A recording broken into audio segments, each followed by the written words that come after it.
Muy buenas tardes, bienvenidos y bienvenidas a este Ateneo Literario, Artístico y Científico de Cádiz, que como sabéis pues es casa de cultura y casa de presentaciones de libros. En esta ocasión una gozosa presentación de un libro, puesto que su autor es uno de los ateneístas destacados de esta casa. En concreto, el libro es Las expediciones científicas españolas a América y Filipinas en el siglo XVIII, 1735-1808. Muchas gracias a don José Osorio por estar aquí hoy con nosotros y por haber tenido la deferencia de presentar su libro en esta su casa. Para presentarlo, pues nos acompaña en la mesa el doctor Alberto Romero Ferrer. Él es catedrático de Literatura Española de la Universidad de Cádiz, del Departamento de Filología de la Facultad de Filosofía y Letras. Cuando quieras, Alberto, tienes la palabra. Bueno, buenas tardes o buenas noches, ¿no? Casi. Bueno, lo primero que quiero decir es muchísimas gracias, Pepe, y muchísimas gracias al Ateneo por contar conmigo en este acto de puesta de largo no solamente de un libro, sino de un trabajo y de una dedicación continuada durante muchísimo tiempo de una persona que yo inicialmente no conocía.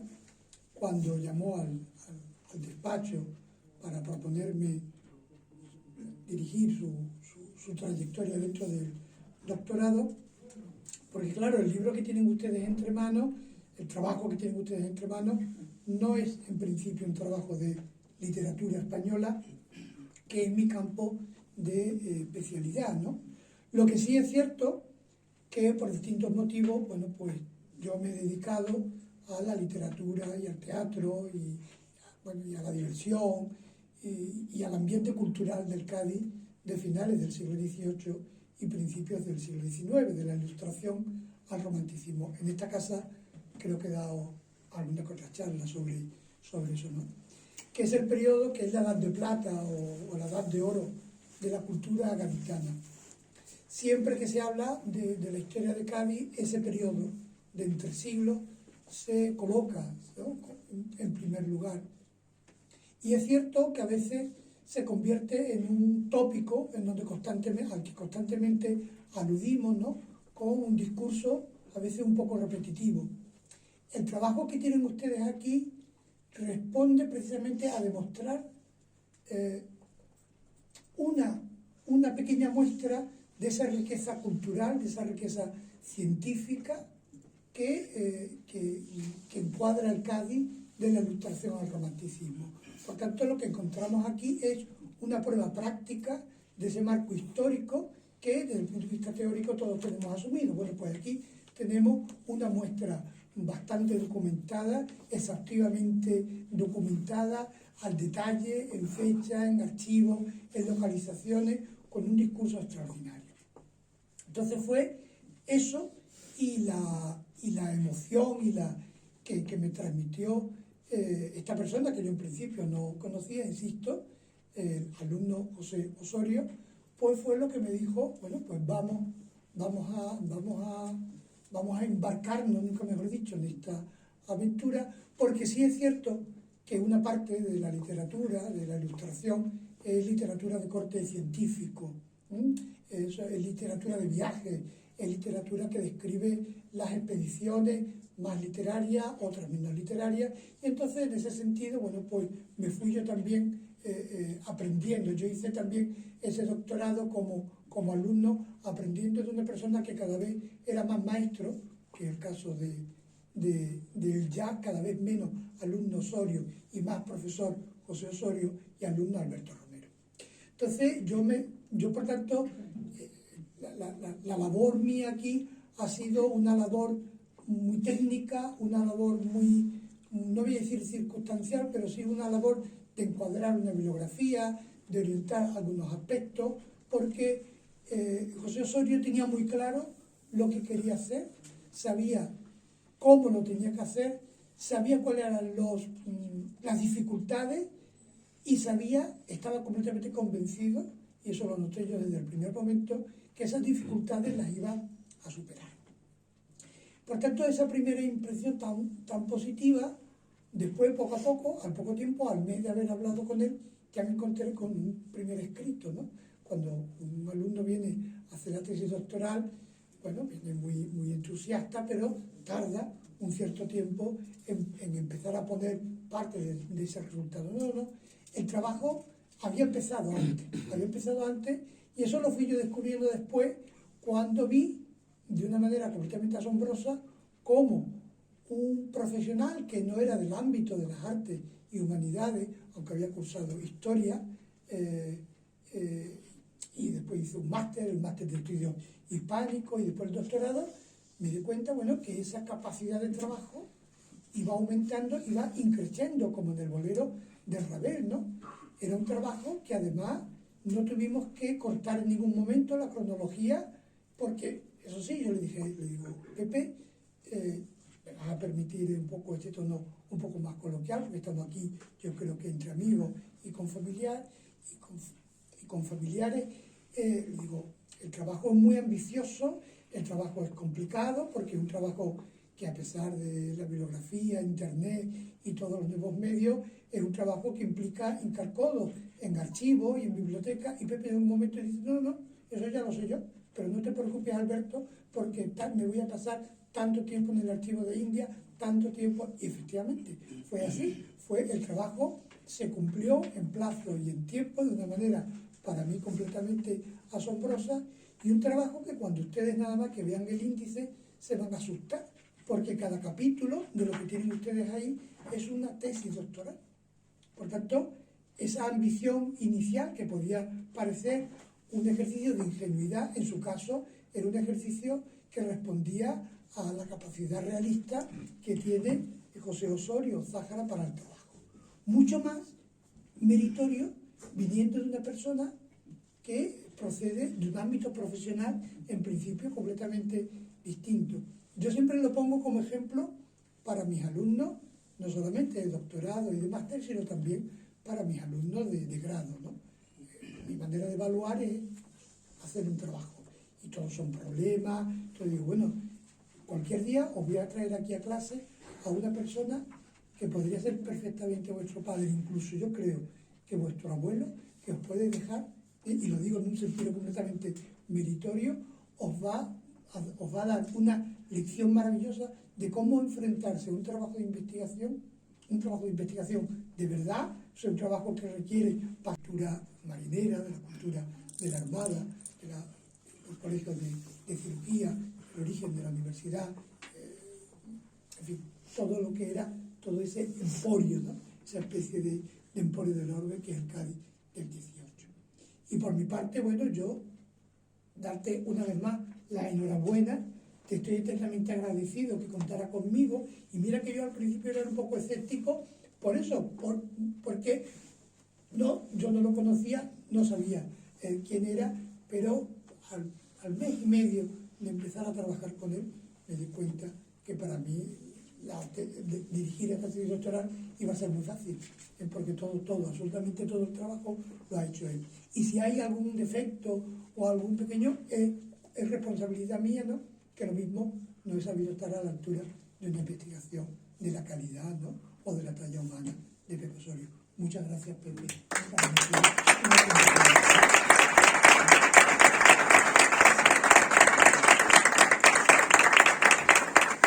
Gracias a Alberto por la presentación de Pepe Osorio, y le damos la palabra al autor del libro.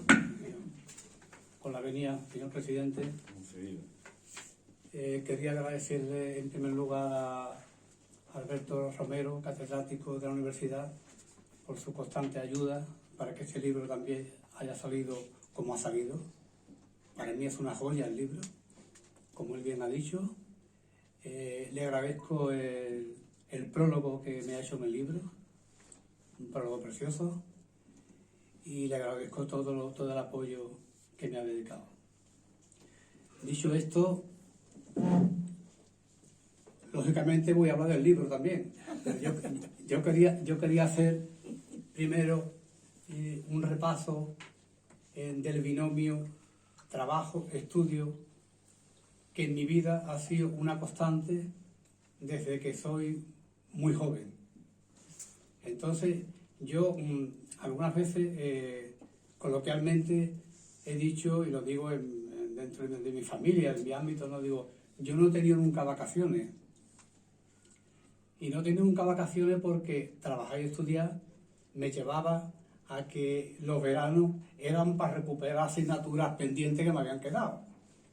Y seguí, y seguí, y seguí. Entonces, lo que realmente es vacaciones, pocas vacaciones he disfrutado. Pero yo siempre he sabido lo que quería hacer.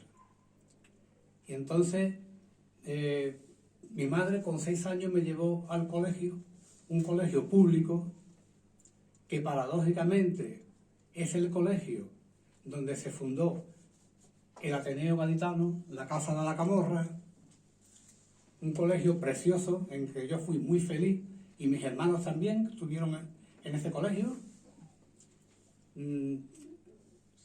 Desgraciadamente destrozado por dentro, porque después han hecho obras y se han cargado todo lo que había. Un colegio que tenía un teatro precioso. Y entonces, en ese colegio, en el que fui inmensamente feliz, estuve hasta los 13 años. Este colegio lo simultaneé con el Colegio de los Hermanos de la Salle, donde también daba clases que entonces se llamaban de permanencia, ¿no? Y daba clases para, digamos, para subir un poco el nivel del colegio, porque yo quería más. Yo desde pequeño supe que quería dedicarme a la industria, quería hacer. Entonces, el distrito universitario de Cádiz era eso, distrito universitario, no había facultades, no había nada. Universidad de Sevilla. Entonces, había muy poca oferta universitaria, nada. Entonces, la única salida que yo tenía era hacer maestría industrial y perito industrial. Y después ya encaramarme a lo que, teniendo en cuenta que en Cádiz no había ni ingeniería ni nada, no había nada. Entonces yo, desde pequeño, tenía 2 ambiciones. Una, llegar a ser técnico, ingeniero, y trabajar lo antes posible. Yo necesitaba trabajar también. No solamente estudiar, sino trabajar, porque lo necesitaba. Entonces, cuando yo estaba en segundo de maestría, alguien me sopló que en el dique de Matagorda formaban a la gente de mecánico, tenían una escuela y después pasaban a hacer prácticas en la factoría. Y entonces lo cuento como anécdota.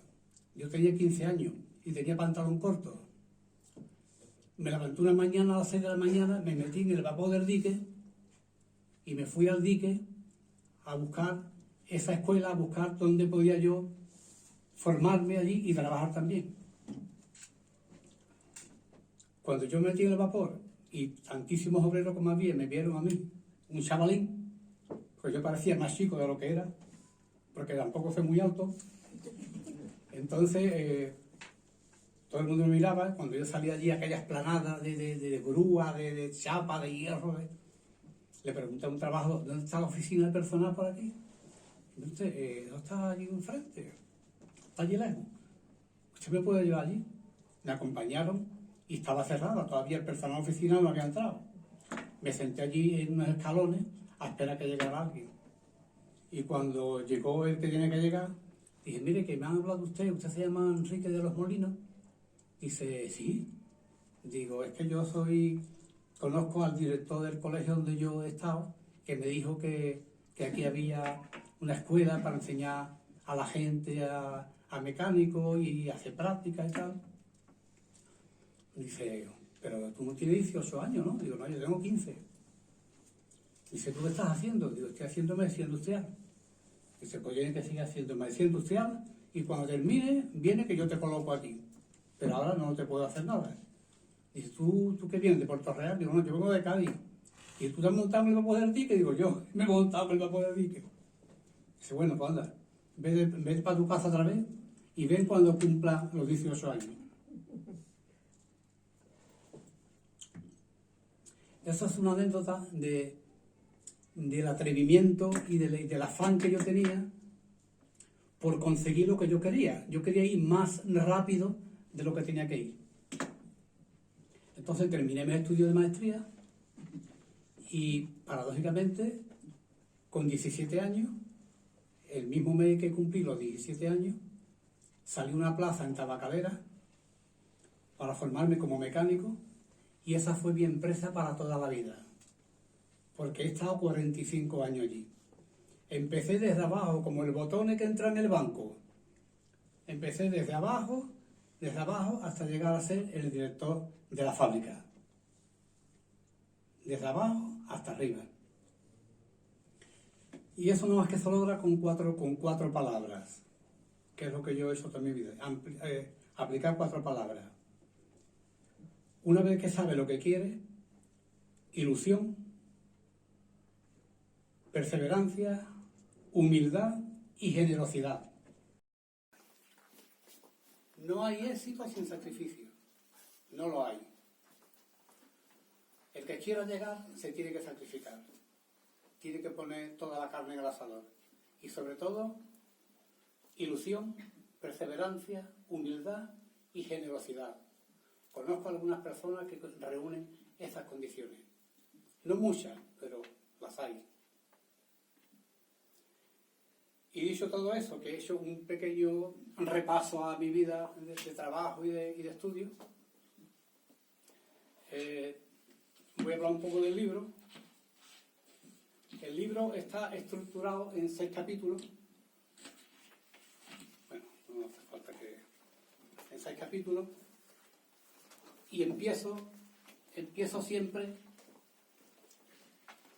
con los Borbones. ¿Por qué los Borbones? Porque ellos fueron la revolución.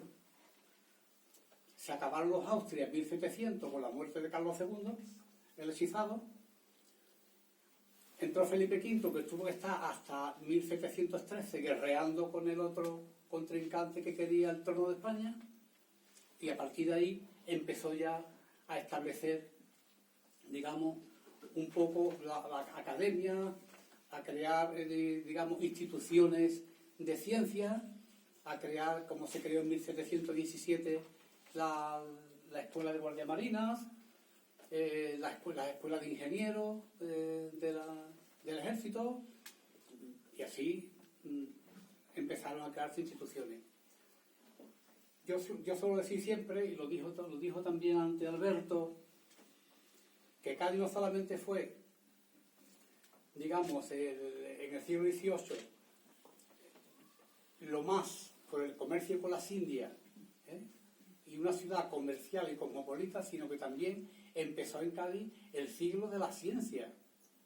De Cádiz partieron todas las expediciones, en un par de ellas, todas las expediciones científicas partieron de Cádiz. Incluso la de Alejandro Malaspina y Bustamante, que fueron a hacer el viaje de circunnavegación por el mundo, las 2 corbetas que se emplearon se hicieron en la Carraca. 2 corbetas adelantadas a su tiempo, porque incluso el forro, el casco de las corbetas se hicieron de cobre para evitar la broma.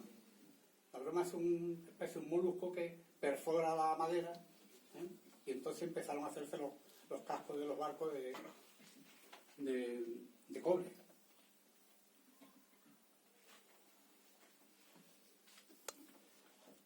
Y entonces empezaron a crearse todas esas instituciones con Felipe V y siguieron con su hijo Fernando VI.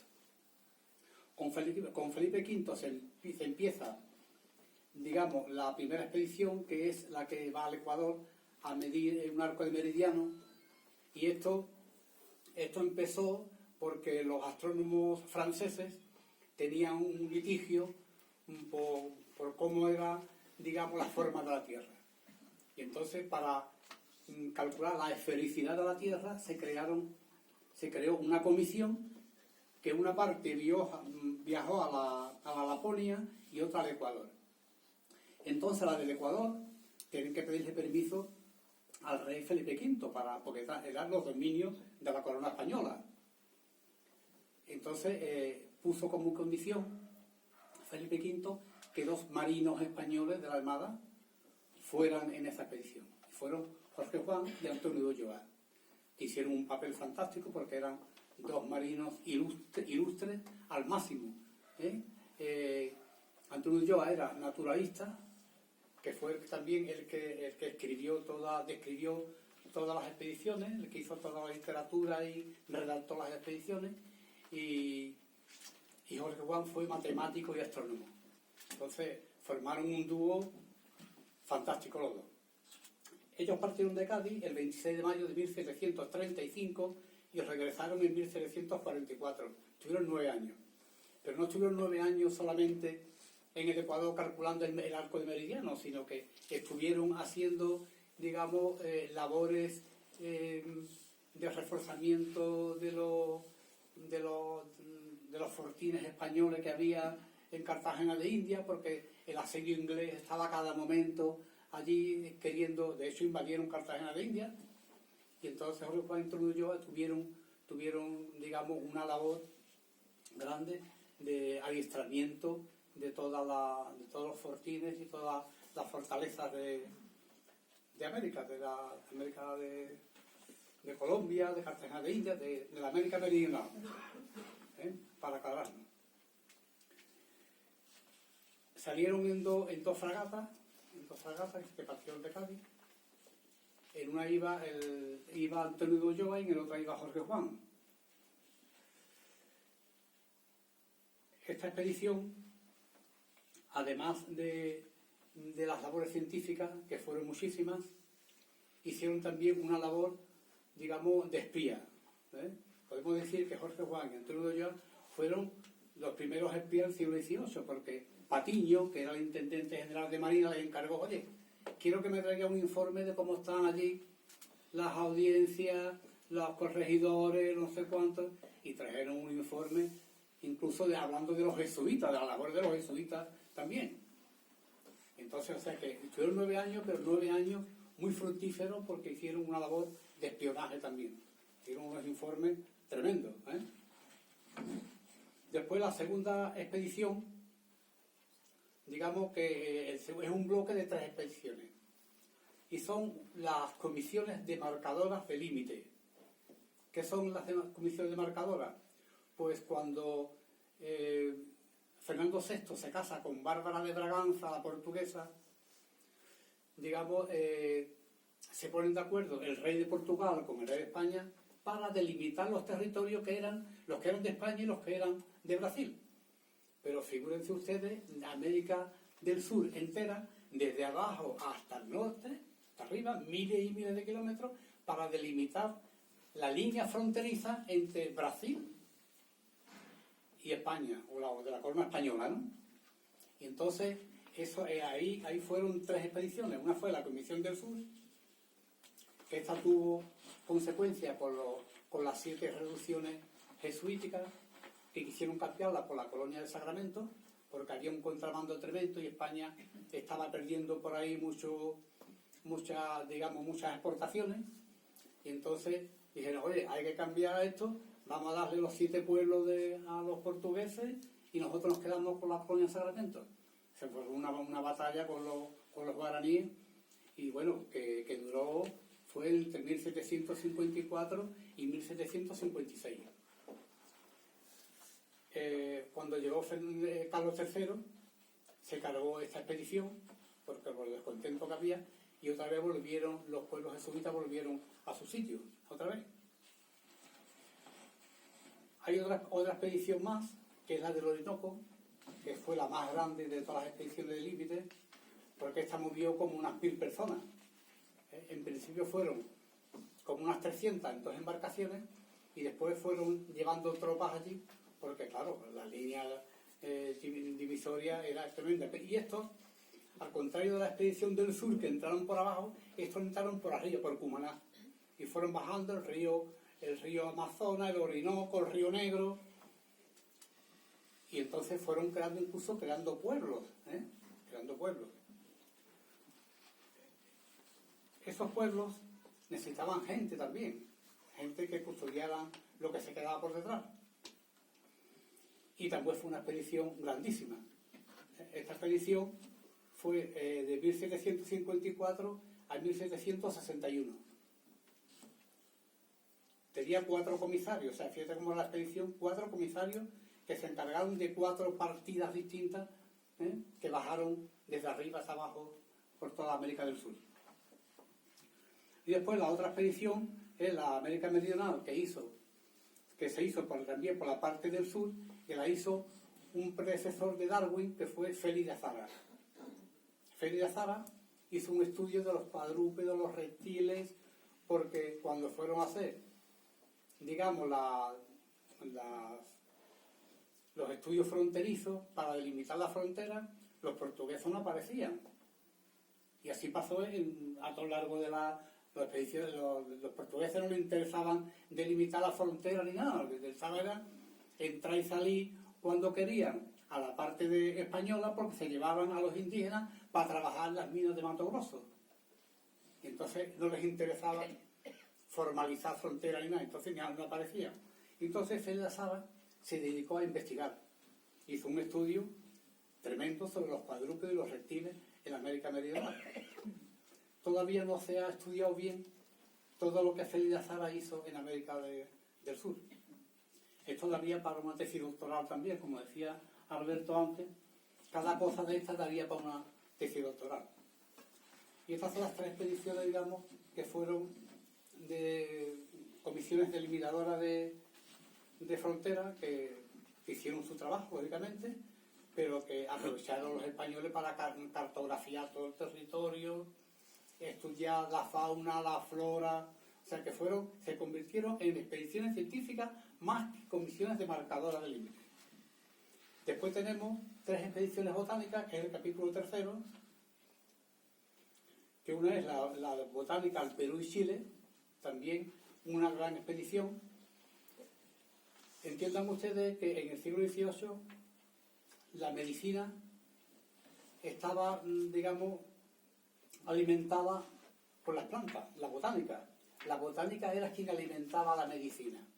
La farmacopea era las plantas y todo el estudio que se hacía sobre cómo se podían estas plantas llevar a la medicina para curar enfermedades que todavía tenían difícil curación. Entonces, esta fue una expedición importantísima, la de Perú y Chile, que fue Hipólito Ruiz y José Pavón, con un equipo de dibujantes que también dibujaron toda la flora peruana y bueno, hicieron un trabajo. En el libro lo podéis leer, no quiero leer todo lo que dice el libro, simplemente deciros más o menos cómo está estructurado el libro. La otra gran expedición es la de 1763-1808, que es la de Celestino Muti, que aunque Celestino Muti se va de Cádiz en 1760 casi sin despedirse de la familia, porque tenía mucho interés en irse para América,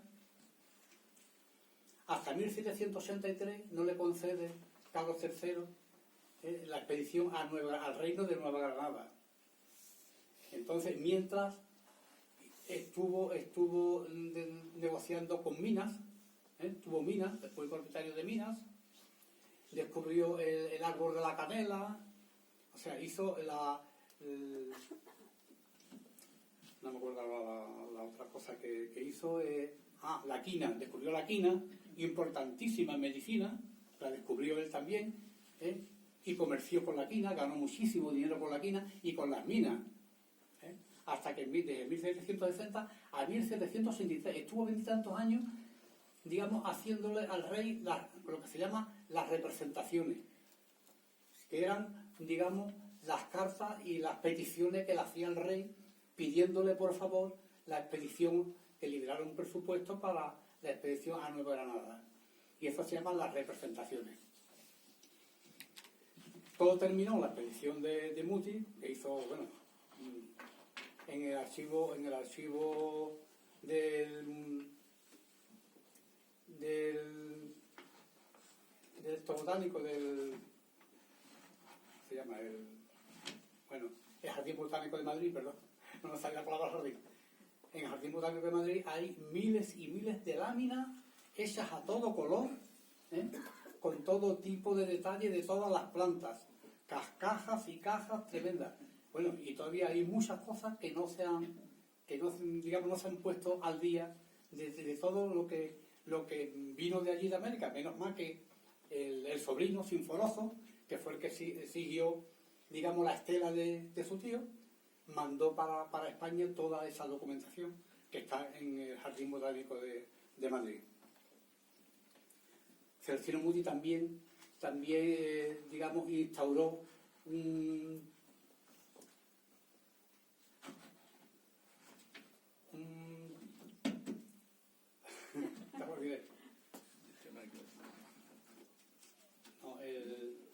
clasificación. Sí, lo que un observatorio astronómico, que no salga la palabra, observatorio astronómico. Creó un observatorio astronómico en Nueva Granada también. O sea, él fue pionero en muchas cosas. Creó cátedra allí, daba clases. O sea, Celestino Muti fue un fenómeno. Era sacerdote también. Se hizo sacerdote también en América. O sea que... Y terminó en 1808, pero terminó porque él murió en 1808. Él se fue el 7 de septiembre de 1760, se fue de Cádiz y murió en 1808 en Nueva Granada. Allí está enterrado. Después, la otra expedición botánica importantísima, que fue a Nueva España. Esta expedición fue la de Martín Cesé y La Casta y Vicente Cervantes. Otra expedición, detrás de estos dos botánicos, que eran médicos también, había detrás un montón de gente, de dibujantes, de botánicos, o sea que no era una expedición cualquiera, sino que había muchísima gente detrás. También trajeron una cantidad de plantas aplicables a enfermedades que en aquel entonces estaban dando mucha guerra. Y bueno, y se beneficiaron del comercio. Todo esto se hizo con fines comerciales. Todas estas expediciones botánicas se hicieron con fines comerciales.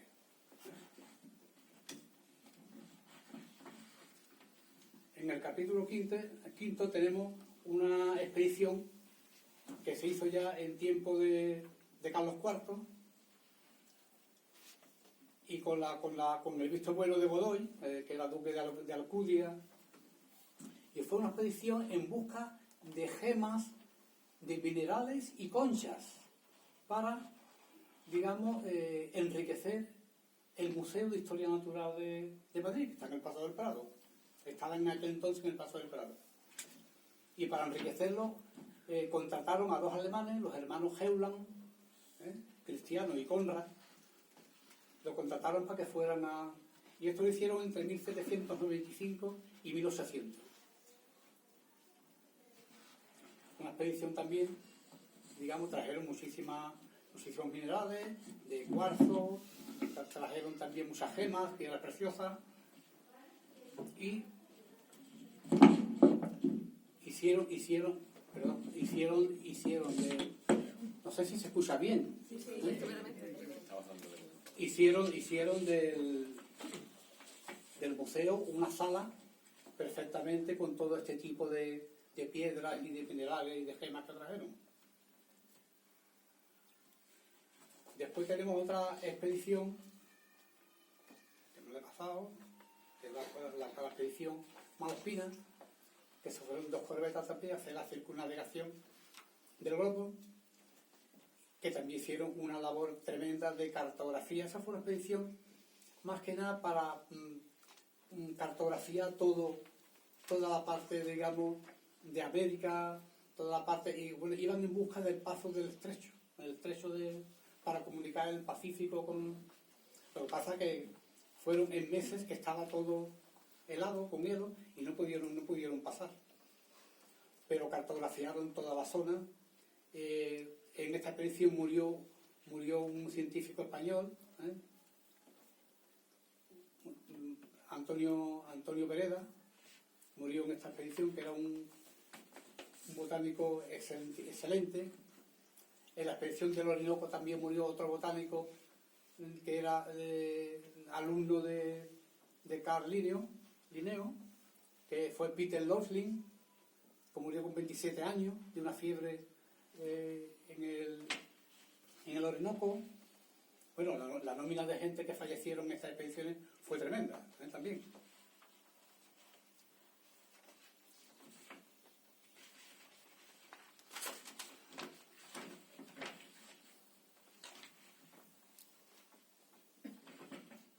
La expedición botánica se aprobó en 1788, todavía con el rey Carlos III,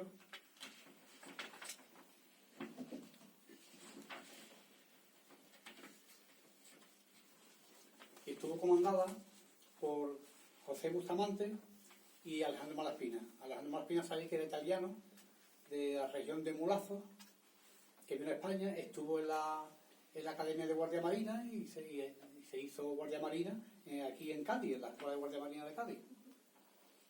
Y fue, junto con Bustamante, comandó, uno llevaba la descubierta, que era Malaspina, y la atrevida, que iba José de Bustamante. Y llevaban 102 personas cada corbeta, y todos eran topógrafos, cartógrafos, botánicos, o sea, porque hicieron una expedición, digamos, de investigación global, de todo. Y trajeron una cantidad de información tremenda. Lo que pasa es que Malaspina cayó en desgracia a poco de llegar aquí porque lo tacharon de afrancesado y un poco no se le prestó toda la atención que debiera a toda la información y todo lo que trajo él. Muchas de las cosas fueron a un depósito hidrográfico que había en aquella época en Madrid. Muchas de las cosas las dejaron allí, que se han disecado, porque había muchos animales disecados raros que entonces no se conocían aquí. Se perdieron muchas plantas y muchas cosas que trajeron porque no le prestaron atención a Malaspina. Y Malaspina, bueno, sabéis que lo metieron en la cárcel por ser afrancesado y estuvo en la cárcel de La Coruña 7 o 8 años hasta que fue indultado, indultó Carlos III y a raíz de ahí se fue para Italia y falleció en Italia. Y después la última expedición, que es la sexta expedición, como habéis visto, cada capítulo, digamos, hay 6 capítulos, pero hay capítulos como es la de limitación de límites que tiene 3 expediciones. La botánica tiene otras 3 expediciones. O sea que hay muchas expediciones dentro de los 6 capítulos. Y la última expedición, que es la que a mí me entristeció muchísimo por la calidad de los personajes, sobre todo de uno, de José Salvani, que fue la expedición filantrópica de la viruela. El rey Carlos IV, pobre hombre, tuvo en su familia gente que murieron por la viruela. Entonces se preocupó muchísimo él de que se patrocinaba esta expedición de la viruela, que fuera a América y a Filipinas a vacunar y vacunar y vacunar. Una cosa parecida a lo que tenemos ahora, vacunar y vacunar. Y entonces esta expedición partió de La Coruña, no partió de... Y la de Félix de Azara partió de Portugal, no partió de Cádiz tampoco. La de Félix de Azara, la que hizo el estudio de los cuadrúpedos en la América Meridional. Entonces, ¿por qué fue de La Coruña? Porque se valieron de 22 niños que tenían que llevar con el suero de la viruela, con el humor, ¿no? de la viruela, en los brazos, y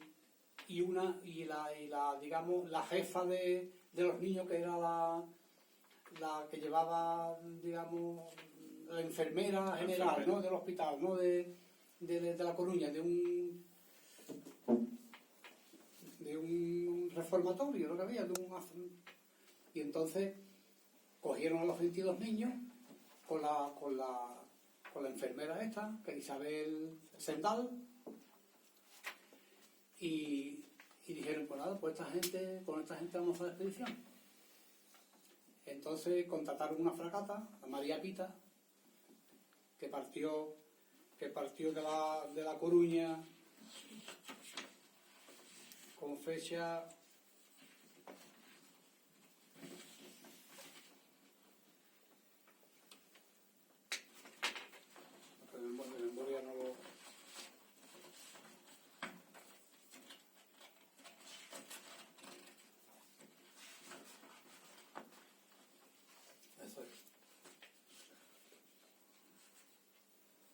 partieron de La Coruña en 1803 y regresaron en 1806.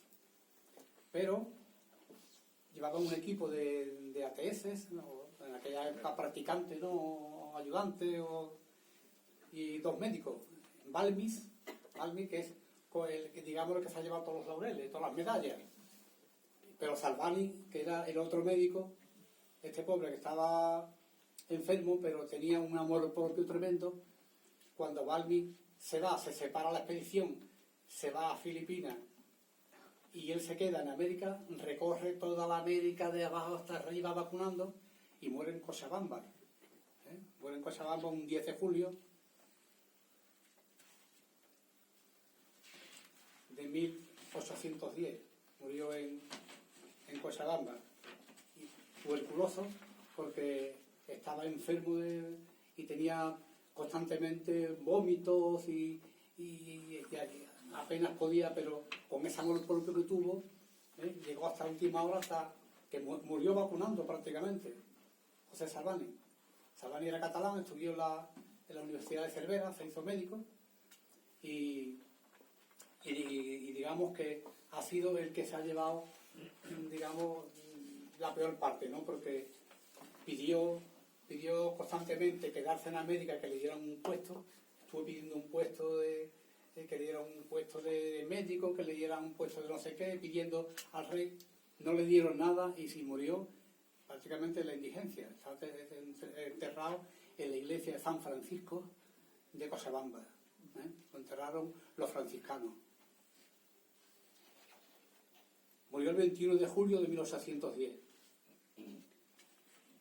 Nada se supo ya más de Isabel Zendal, que se quedó en México con todo el grupo de niños, de todos los niños, y no se supo más de ello que fue de Isabel Zendal, ni que fue de los niños. Y fue una expedición que a mí me entristeció muchísimo por Salvani, porque yo cuando leía como este hombre iba pueblo a pueblo. Después había sitios que no lo recibían bien, no lo dejaban en un cuarto y a los niños no le daban de comer bien. O sea, que estuvieron, digamos, maltratados, tanto él como los niños que llevaba y su equipo.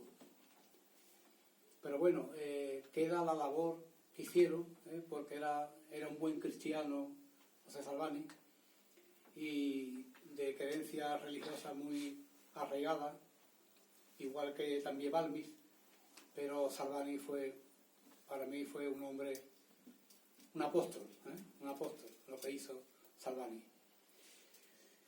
Bueno, estos son los 6 capítulos que hay en el libro, que yo he intentado un poco decir, más o menos, grosso modo, porque el libro no es para hablarlo, es para leerlo.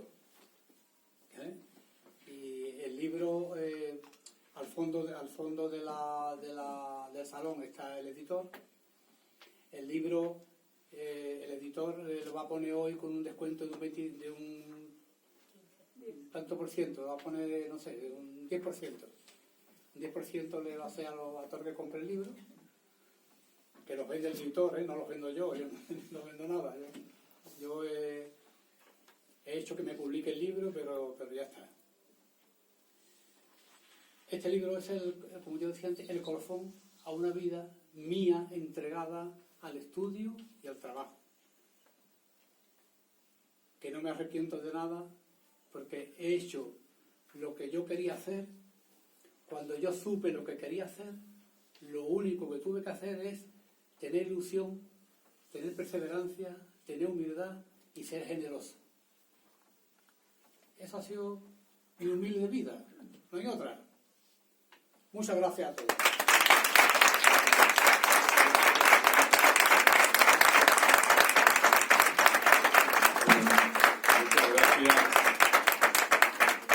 Muchas gracias, Pepe, por esta forma de presentarnos el libro, de contarnos cuál ha sido tu trayectoria, y yo creo que solo nos queda pues agradecimiento. Agradecimiento, a mí me gustaría enfatizarlo por varias cosas. Agradecimiento por recordarnos esas 4 palabras: perseverancia, humildad, generosidad e ilusión, que creo que representas a las 4 muy bien. Cuando te miramos, yo creo que vamos a ver siempre esas 4 palabras. En un tiempo en el que se habla tanto de las dos orillas, de las humanidades y de la ciencia, que parecen que no terminan de entenderse, pues aquí tenemos un buen ejemplo, ¿no? Un ingeniero que finalmente hace historia de la ciencia. Para los que amamos la historia de la ciencia, pues evidentemente es algo gratificante. Como también es gratificante en estos momentos en los que estamos en nuestro país, ¿verdad?, que alguien recuerde lo importante que hemos sido, lo importante que fueron esas expediciones científicas españolas, lo importante que fue y sigue siendo, yo creo, la ciencia española. Aquí se han nombrado, fíjense a la gente que se ha nombrado, ¿no?, a Jorge Juan, a Ulloa, a Mutis, a Salvini, a Balmis, a Isabel Senda. El hospital que se montó en Madrid para la pandemia lleva su nombre en reconocimiento de la labor de esa enfermera, a Malaspina, a Félix de Azara, que fue el introductor del darwinismo en España. En definitiva, tenemos una larga trayectoria científica, como también tiene una larga trayectoria científica esta ciudad que lo olvida, porque no seré yo quien reniegue de museos porque todas son dignas de tener un museo, pero Cádiz debería de tener algo que recuerde su pasado científico, y no lo tiene. Y edificios vacíos tenemos para recordar ese pasado científico tan importante que hemos tenido. Hay que recordar a la escuela, al Real Colegio de Cirugía de la Armada, al Observatorio de Marina, a la Escuela de Guardia Marina, a la Escuela de Pilotos, en definitiva instituciones relacionadas con la Armada, pero la Armada era la gran institución científica del siglo XVIII. Nuestros marinos ilustrados eran también nuestros científicos. Y todo eso lo hemos olvidado, o lo tenemos arrinconado. Y por eso yo creo que el trabajo de Pepe es un trabajo también de reivindicación de ese pasado glorioso de nuestro país, de ese pasado glorioso de esta ciudad. Se ha hablado de cartografía, de botánica, de matemáticas, de medicina, de espionaje, de geografía, de filosofía natural, que era como se llamaban las ciencias naturales en aquellos momentos. En definitiva, se ha hablado de ciencia.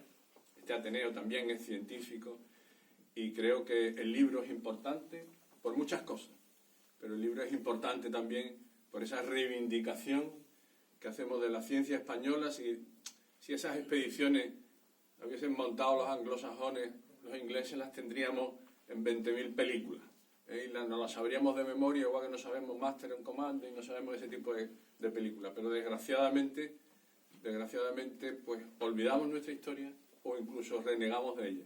Por lo tanto, creo que el libro es importante en ese aspecto, en el aspecto de reivindicación que tiene de una ciencia española importante, ¿no?, importantísima, que se podía codear con mucha de la ciencia europea, que hemos prácticamente olvidado y que esta ciudad no debería desdeñar, porque uno de los puntos clave de esa ciencia española fue la ciudad de Cádiz. Así que, en nombre del Ateneo, Pepe, te agradezco enormemente la publicación de este libro. Pues nada más, si tienen algún comentario, alguna pregunta que hacer al autor, pues ahora es el momento, lo habitual en esta casa. Moncho. Sí. Bueno, una palabra de agradecimiento porque nos ha dado un testimonio hoy espléndido y pienso que el libro nos va a gustar a todos, ¿no? Pero hago una pregunta.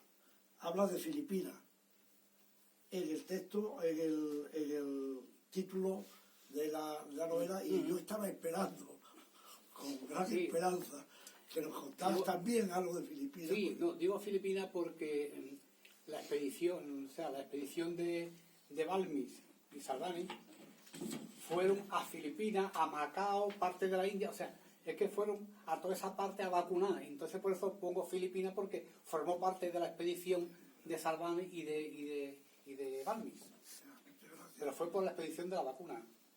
También quiero decir que en el capítulo de la expedición Malaspina hay al final también un apartado para los médicos que iban en la expedición Malaspina, Cervareza y Francisco Moreno. O sea, había 2 médicos que fueron importantísimos en la expedición, porque sabéis que había en aquella época la falta de vitamina C, digamos, producía el escorbuto, una enfermedad, y entonces era necesario llevar médicos y afortunadamente la expedición Malaspina no tuvo mayores consecuencias, digamos, de enfermedades, pero sí hubo fallecidos, fallecidos por otras causas, pero hubo fallecidos.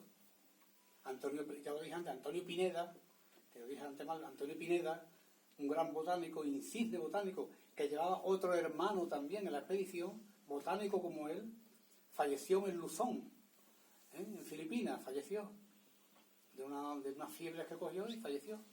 Ese era un fenómeno, porque disecaba, recortaba plantas, hacía unos informes tremendos con dibujos, o sea, ese hizo aportó una cantidad de datos en la expedición tremenda. Y murió en Filipinas, en Luzón. Si alguien me quiere preguntar algo, yo le contesto a lo que quiera. ¿Otro comentario? ¿Alguna Sin otra problema. pregunta? Yo me pregunto todavía muchas cosas también, a mí mismo. O sea, que yo también me pregunto cosas, pero bueno, que el libro está ahí para leerlo y disfrutarlo, porque creo que escribí un libro con las expediciones más importantes del siglo XVIII. En 325 hojas, todas las expediciones, es un compilatorio importante, y además hay también una nómina de personajes, algunos de ellos un tal Milhau, que es del Puerto Santa María. Yo menciono a toda la gente que iban en las tripulaciones, porque eran de Cádiz, San Fernando, del puerto. O sea, yo quería hacer, digamos, un pequeño homenaje a la Marina, porque la Marina fue la principal protagonista en todas las expediciones, todos eran marinos, sino que además muchos de los marinos eran de la zona. Y yo quería también un poco homenajear a toda esa gente que no eran, digamos, los comisarios ni los de arriba, sino los de abajo. Lo mismo que menciono todos los pintores de la escuela de Mutis, que hay un montón de pintores, y también los menciono ahí. Había pintores de España, pintores de allí, de Nueva Granada, o sea que... Entonces yo quería un poco hacer un homenaje a la clase de abajo, a toda esa gente que parecía que no estaban, pero que estaban, que hacían un trabajo tremendo y no sobresalían. Ahí están también sus nombres escritos. Muy bien. ¿Algún comentario más? Pues vamos a dar por finalizado, pero antes no se marchen, que me dijo su mujer y su hija que querían darnos una sorpresa. Pues ahora es el momento.